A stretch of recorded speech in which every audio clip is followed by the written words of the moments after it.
الجو بدأ يبقى حر ومحتاجين حاجة حلوة وسهلة وسريعة كده وترطب على قلبنا، حاجة كده من الحلويات الباردة اللذيذة جدا. عايزة اقول لكم ان الحلويات دي والحاجة الحلوة دي احلى من الايس كريم كمان، حاجة حلوة ولذيذة جدا، حالة تركي كده خطيرة، طعمها يجنن ومكوناتها سهلة وبسيطة جدا، واي حد يقدر يدخل المطبخ ويعملها، سهلة جدا وبسيطة وبطعم كمان لذيذ جدا، من غير فرن ومن غير بيض، وبسيطة وسهلة جدا. يلا نسمي الله ونصلي على رسول الله. ندخل نشوف الطريقة. بسم الله الرحمن الرحيم. اول حاجه جهزت القالب البايركس بتاعي، ده الحجم الوسط، ممكن تستبدليه باي صينيه مقاس 26، اي صينيه مش هتقول معاكي لا. دلوقتي جبت بقى 3 معالق كده كبار من جوز الهند، وبطنت كده الصينيه بجوز الهند من تحت بالشكل ده. هحط بقى الصينيه دي على جنب بعد ما اسوي جوز الهند بالشكل ده. جبت بقى حله وهنزل في الحله ديت ب5 كوبايات من الحليب، 5 كوبايات كده من الحليب. الكوبايه اللي استخدمها اوحدها في كل حاجه بستخدمها فيها. تمام. بعد ما حطيت بقى 5 كوبايات من الحليب بالشكل دوت، هنزل كمان بكوبايه كده من السكر، كوبايه من السكر، وكمان هنزل بكوبايه من الدقيق الابيض. هخلط المكونات دي كويس جدا على البارد، وبعد كده هرفعها على النار. بعد ما خلطتها كده على البارد ودوبت الدقيق وما بقاش فيه اي تكتلات، رفعته على النار، وعلى نار طبعا متوسطه، وهيفضل ايدي فيه بالمضرب السلك بالشكل ده. هفضل اقلب فيه كده لغايه ما القوام يتقل معايا. مش قادره اقول لكم طعمها حلو ازاي، طعمها يجنن وسهله وبسيطه جدا. اول ما تبدا بقى تتقل معايا كده، بنزل بمعلقه من الزبده او مكعب كده من الزبده، وبقلب كده لغايه ما ادوب الزبده معايا. وبعد كده هنزل بمعلقه صغيره من الفانيليا السايله، ممكن تستبدليها بفانيليا بودر عادي خالص. يا دوبك هقلبها تقلبتين كده واطفي عليها على طول، والقوام كريمي وتحفه جدا.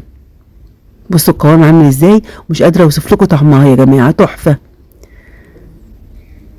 اول ما طفيت عليها كده هنزل عليها واغطي بيها جوز الهند بالشكل دوت في القالب بتاعي. نزلت كده بكل الكميه في القالب البايركس وغطيت بيها جوز الهند بالشكل ده. طبعا بننزل بقى كله بسباتولا كده وبنبدا نسويها.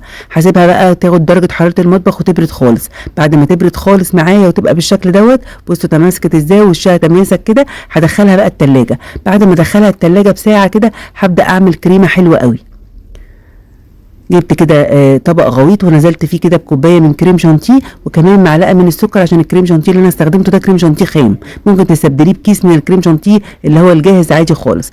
ونزلت كمان بكوبايه من الحليب، يعني كوبايه من الكريم شانتيه، معلقه من السكر، وكمان كوبايه من الحليب المثلج. طبعا ضربتهم كويس جدا بالمضرب الكهربائي بالشكل ده لغايه ما الكريمه كده تماسكت معايا وبقت بالشكل ده. خرجت بقى التحليه بتاعتي كده من التلاجة ونزلت عليها بالكريم شانتيه بالشكل دوت.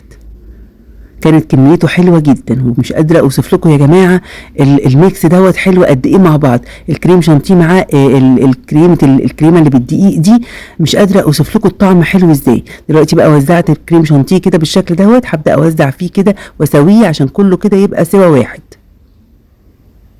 بالسباتولا كده، وبيتفرد معايا وبيتوزع معايا كويس جدا. وانا بوزعه كده ببدا اضغط كده علشان الكريم شانتيه يمسك في كريمه الدقيق من تحت.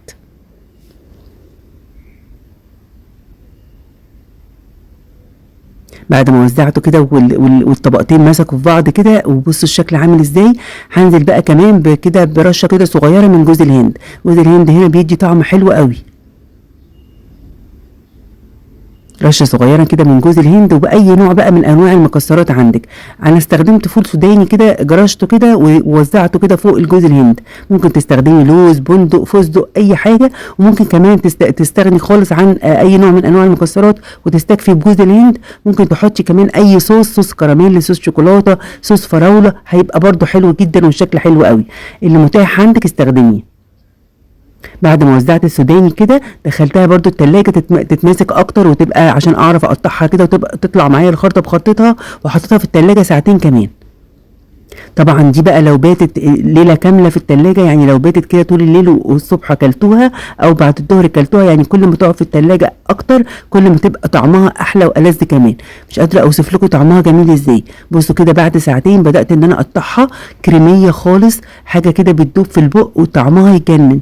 لو قدمتيها لاي ضيف بجد هينبهر من جمالها، حاجه بجد تحفه. الحله دي حله تركي خطيره جدا. بصوا يا جماعه تحفه.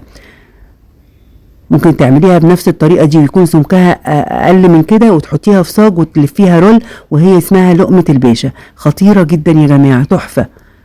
مش قادره اوصف لكم طعمها حلو ازاي. يعني ممكن تحطيها كده في صاج، وانا عملتها قبل كده من فتره طويله في القناه.